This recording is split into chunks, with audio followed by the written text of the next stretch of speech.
O general de Exército Fernando Azevedo e Silva é natural do Rio de Janeiro e está nas Forças Armadas há 46 anos. Na vasta trajetória militar, atuou na Presidência da República como ajudante de ordens e foi chefe da assessoria parlamentar do comandante do Exército nos anos de 1990. Integrante da tropa de elite dos paraquedistas, é precursor. Aquele militar que salta na frente na área de combate, prepara o terreno, precedendo a tropa paraquedista que vai saltar para cumprir a missão. E foram muitos cargos à frente da tropa. O general comandou a Brigada de Infantaria Paraquedista, o Centro de Capacitação Física do Exército e o Comando Militar do Leste. Presidiu a Autoridade Pública Olímpica. Em 2016, foi o coordenador-geral de defesa de área nos Jogos Olímpicos no Rio de Janeiro. Ele foi chefe de Estado-Maior do Exército, chefiou as operações na Missão de Paz da ONU no Haiti, tem mais de 20 condecorações, inclusive internacionais. Entrou para a reserva no ano passado. Depois foi assessor especial do presidente do Supremo Tribunal Federal e, neste ano, convidado pelo presidente Jair Bolsonaro, assumiu o Ministério da Defesa. Nesta entrevista, o general manifesta impressões sobre a missão das Forças Armadas e a importância geopolítica do Brasil.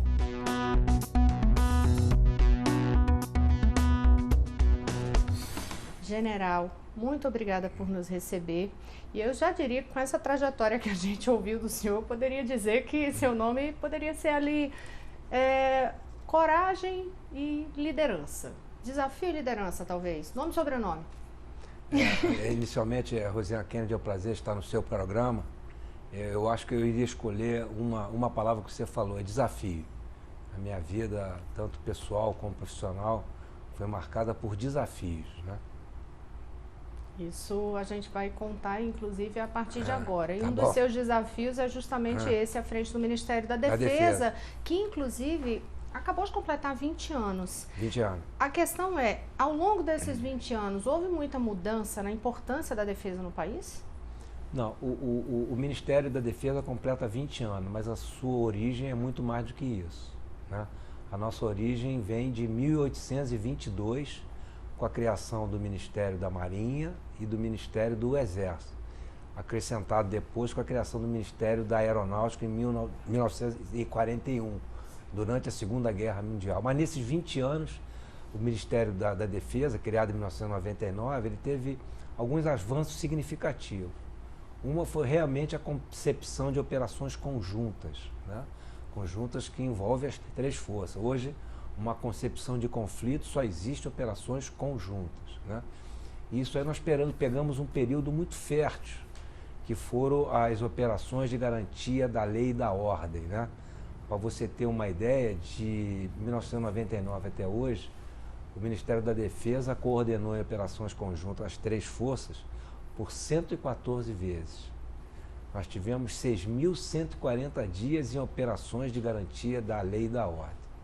A outra coisa que marcou esses 20 anos no Ministério da Defesa foi o seu farol, o seu norte, a sua concepção estratégica, com os documentos básicos, né, que foram criados e lançados, que dão realmente um norte para o Ministério da Defesa e para a Marinha, Exército e Força Aérea, que foram as Políticas Nacional de Defesa, a Estratégia Nacional de Defesa e o Livro Branco de Defesa, que são aprovados e referendados pelo Congresso nosso. Então, eu acho que tivemos avanços significativos, hein? Fora as ações de preparo para conflito total ou parcial, nós temos as chamadas ações subsidiárias, o apoio ao desenvolvimento, as ações cívicos-sociais nossas e aos projetos sociais, que o Ministério da Defesa encabeça muito bem. Então, ajuda o Brasil muito. Agora, o país, nesses 20 anos, teve uma condição geopolítica com um avanço muito significativo, quer dizer, uma presença no mundo muito mais forte. E a defesa, essa defesa nacional. Isso gerou algum tipo de mudança? Quando vem, por exemplo, ali toda a normatização, né, do que é essa defesa no país, houve essa mudança de entendimento sobre a importância da defesa desse espaço nacional? É lógico que as concepções de conflito mudaram. Nós temos hoje chamados conflitos assimétricos, que não tem fronteira, não tem países, não tem... E a nossa concepção estratégica foi mudando ao longo disso. Mas nós temos duas estratégias básicas, ou três, né? Uma é a estratégia da dissuasão. Nós temos que ter um poder dissuasório compatível com a estatura política e geográfica que o Brasil tem, com as suas riquezas, com a sua... A estratégia da presença no território nacional é muito importante. Nós temos aí 22 milhões de quilômetros quadrados para vigiar, seja em terra, mar ou ar. Né? E nós temos ter uma capacidade de projeção de poder, particularmente para atuarmos em força expedicionária, em missão de paz, que nós já atuamos, em várias delas. Moçambique, Angola, Suez, Haiti recentemente. E atualmente no exterior, em missão de paz, nós temos 375 militares atualmente em missão de paz. Então, nós vamos se adaptando à modernidade do mundo inteiro. O senhor, general, é o primeiro militar a assumir o Ministério da Defesa, esse comando, desde o início de governo. Isso. É a primeira vez que isso ocorre. Quando o seu nome foi confirmado, houve quem apostasse que isso vai dar problema, vai gerar disputa entre as forças. 5 meses já se passaram do senhor nesse comando. Houve alguma instabilidade ou não? Não. Inicialmente, após as eleições, sempre ficam naquela expectativa de quem serão os ministros. Na parte da defesa, se seria um militar, um civil, seria da Marinha, do Exército, sempre tem aquelas perspectivas, aquelas apreensões, né? Mas, a partir do momento que foi decidido pelo presidente quem seria o ministro da Defesa, não tem reação nenhuma. Para ser ministro da Defesa, precisa ter 2 condições básicas. Ser da confiança do presidente da República, e eu o conheço desde a Academia Militar, servimos juntos. Quando eu fui assessor parlamentar, tivemos um contato muito forte, muito bom. Então, eu tenho certeza que eu sou da confiança dele. Outra é o entendimento do que sejam as Forças Armadas, né? Da Marinha, do Exército e da Força Aérea. Isso, sem me gabar muito, mas eu tenho. Foram 46 anos no Exército, tive muitas oportunidades de trabalhar com a Marinha e com a Força Aérea. Então, eu acho que eu preencho e não tive reação. Pelo contrário disso, o presidente apoiou até as minhas indicações para os comandantes das forças, me deu esse respaldo, isso foi muito bom. Né? Os comandantes são competentes, conhecem profundamente as suas forças e nós temos ido, eu acho, com um relacionamento muito positivo. O que o senhor diria que são os principais desafios do Ministério da Defesa nesse momento? Orçamento, por exemplo? Pois é, você já acertou, Mas a pasta da Defesa é uma pasta até, como ministro, até simples em relação às outras. Né? Não que seja simples por simplicidade.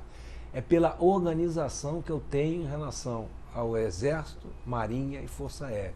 São instituições de Estado.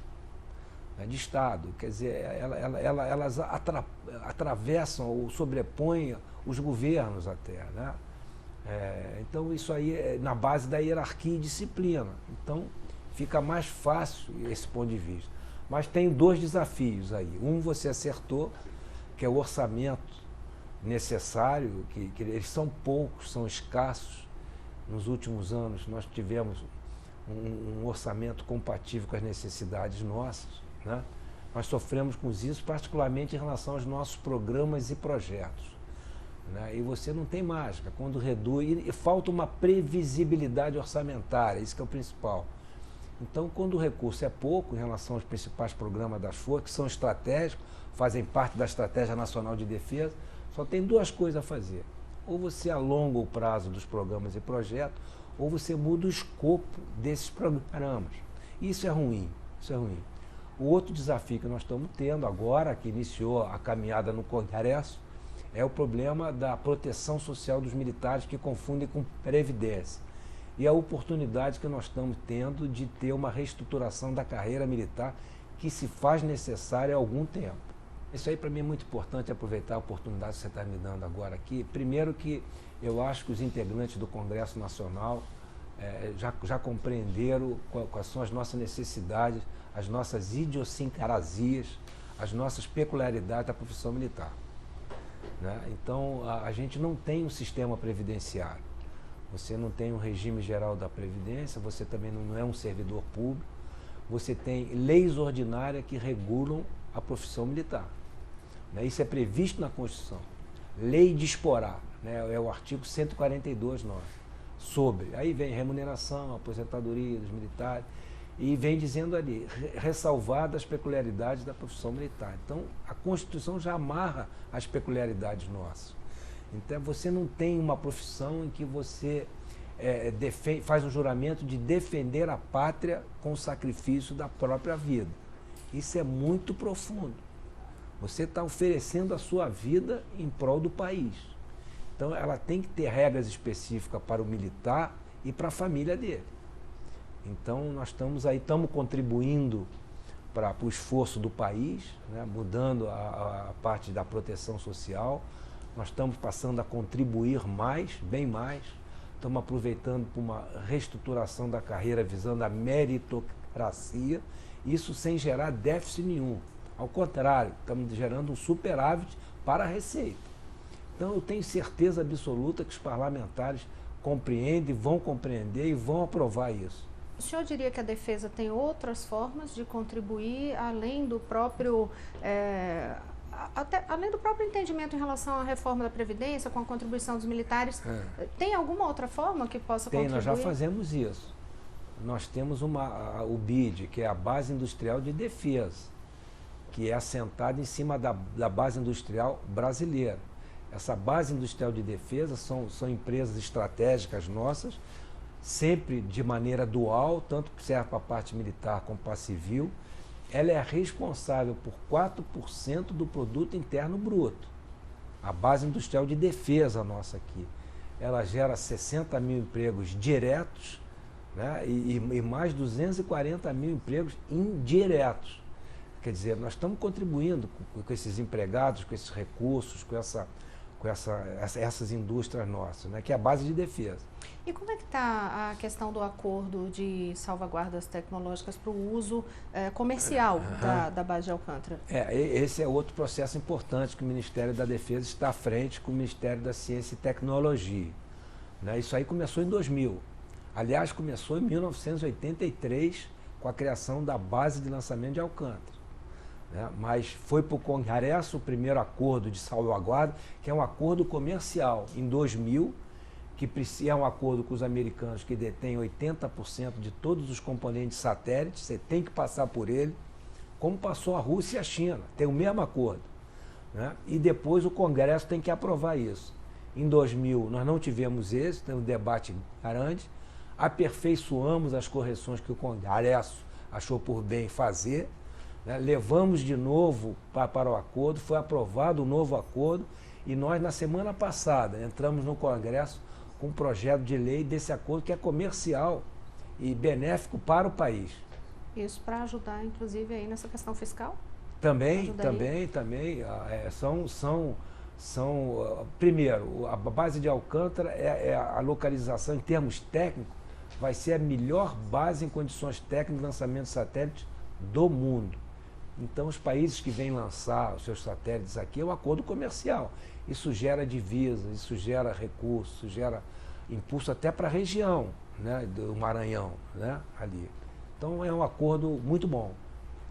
Já que o senhor falou em base de Alcântara, eu me lembrei de uma situação aqui. Eu sei que o senhor é um desbravador aí dos ares, é precursor dos paraquedistas. O senhor viajaria num foguete?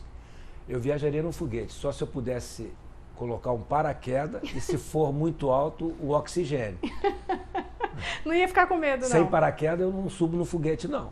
Então tá certo. O próximo bloco o senhor vai me dizer se teve medo já em algum momento dos saltos de paraquedas. Vamos lá. Mas daqui a pouquinho, eu volto já.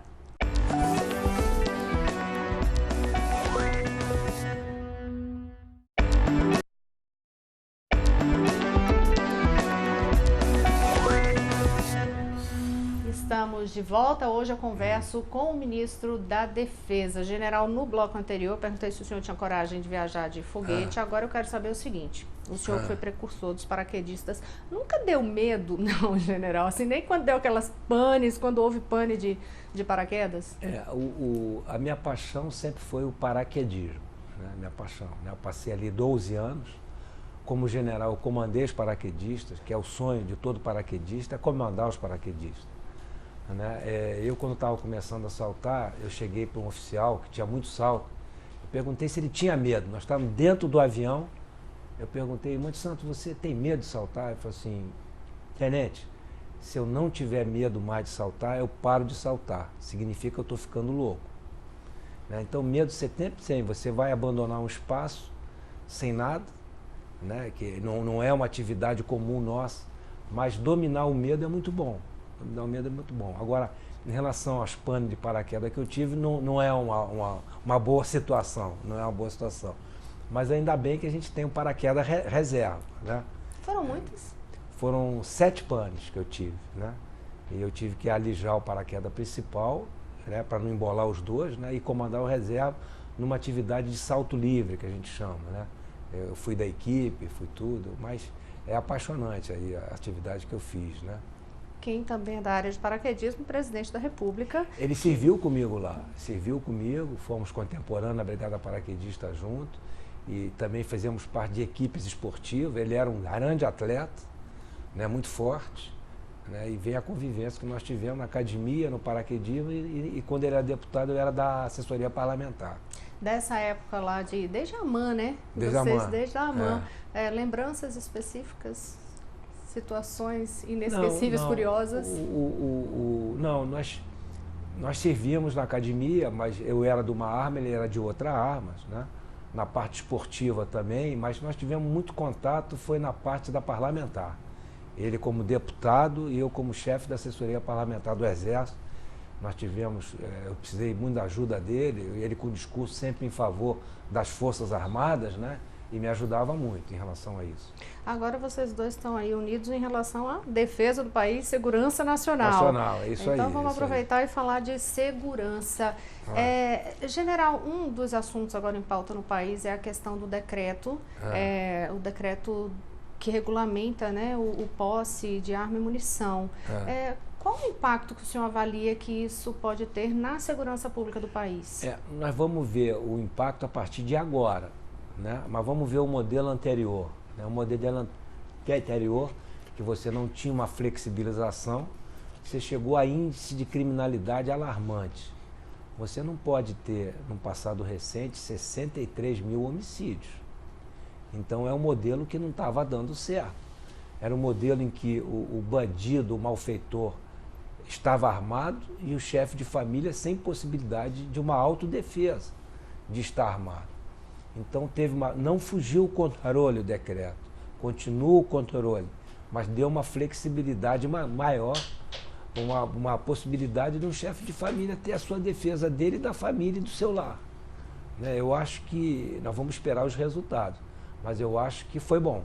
Isso já é um resultado que vocês vão conseguir medir a curto, médio, longo prazo? Eu acho que é a médio prazo, né? A médio prazo, sim. Agora, o importante é que o modelo anterior não deu certo pelos índices alarmantes que a gente tem. E as Forças Armadas têm agido cada vez mais próximo aí à população nessa área de segurança, né? Eu vi pesquisa recente mostrando que a população vê as Forças Armadas como uma instituição de maior confiabilidade no país. O senhor acreditaria isso aqui? Olha, são vários fatores. Uma é pela postura de seriedade que as forças sempre tiveram. Outra, no passado, né, desde aí do descobrimento do Brasil, as Forças Armadas, diferentemente de outros países, ela foi responsável pela formação da nacionalidade brasileira. Ela esteve presente em todos os momentos importantes do Brasil. Né? Esse é um.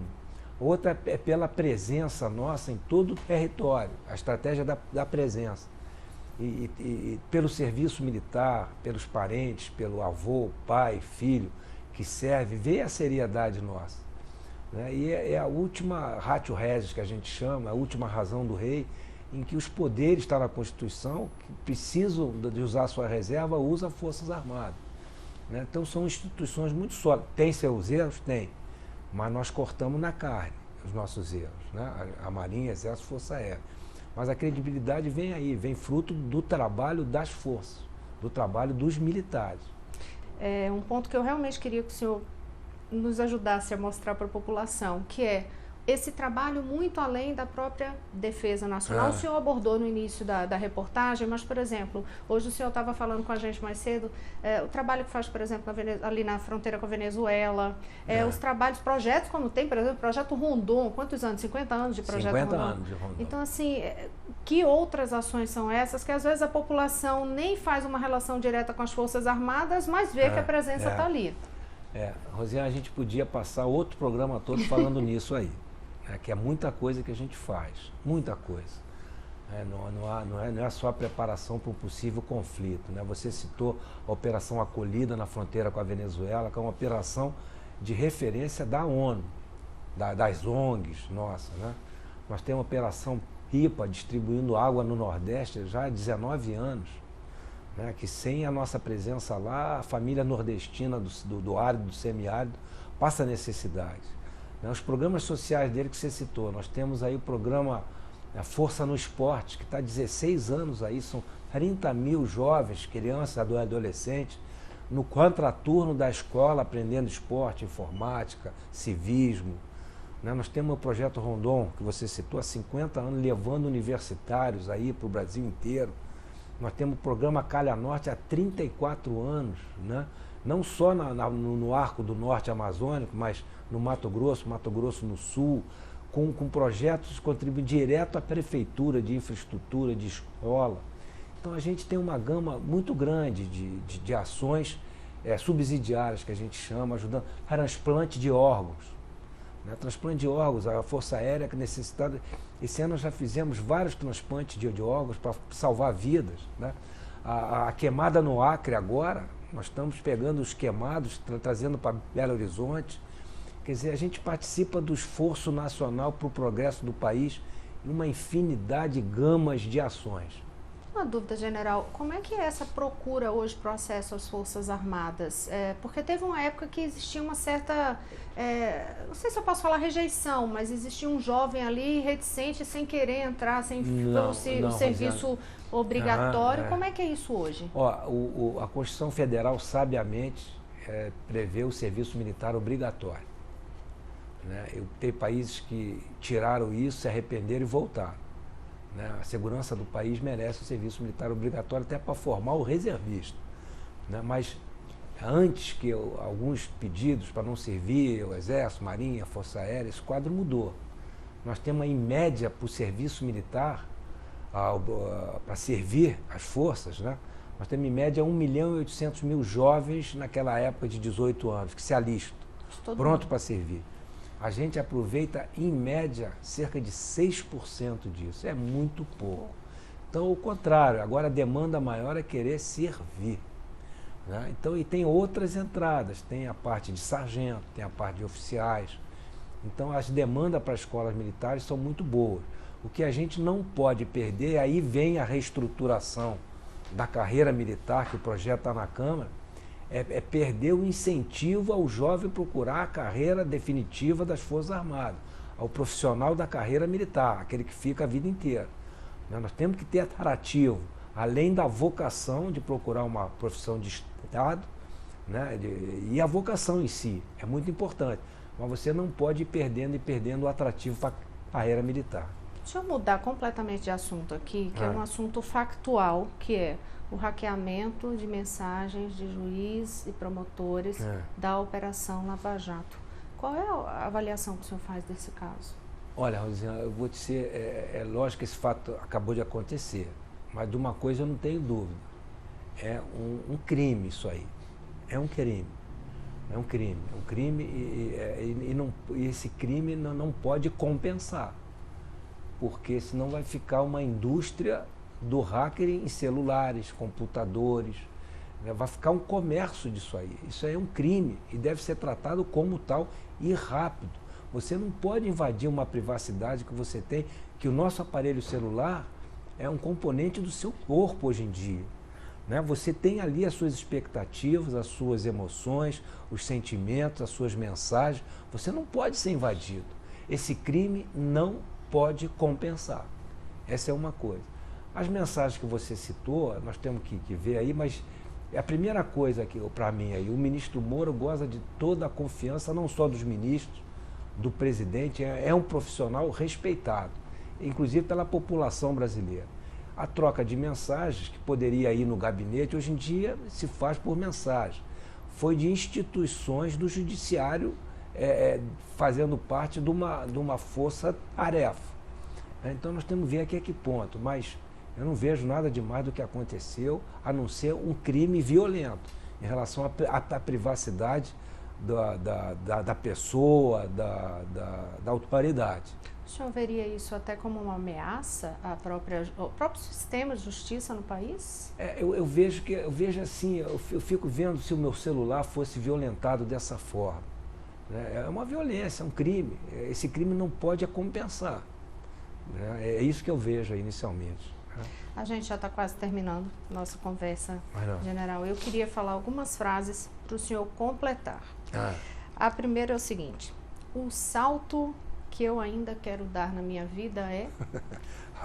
Bom, eu já saltei muito, mas o salto que eu quero dar na minha vida é saltar para bater palma pelo sucesso dos meus filhos e da minha neta.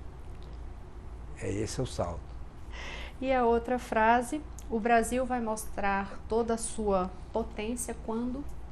Olha, toda a grande caminhada para virar o país uma potência tem que dar o primeiro passo. E eu acho que o passo foi dado nessas eleições. O povo quis mudança. O povo quis um novo sistema. E esse governo do presidente Bolsonaro foi eleito por causa disso, para dar o primeiro passo para o Brasil realmente se tornar uma potência. Isso. Sobre o salto da neta, é a neta e o filho. Os filhos e a neta. Os filhos da neta. Algum deles seguiu a vida militar? Não, ninguém quis não, felizmente. Para não saltar de paraquedas eu ficar apreensivo. Aí eu imagino que os seus pais passaram também, né? Meu pai foi paraquedista há muito tempo. Então já veio no sangue. Já veio no sangue aí. General, muito obrigada por nos receber mais uma vez.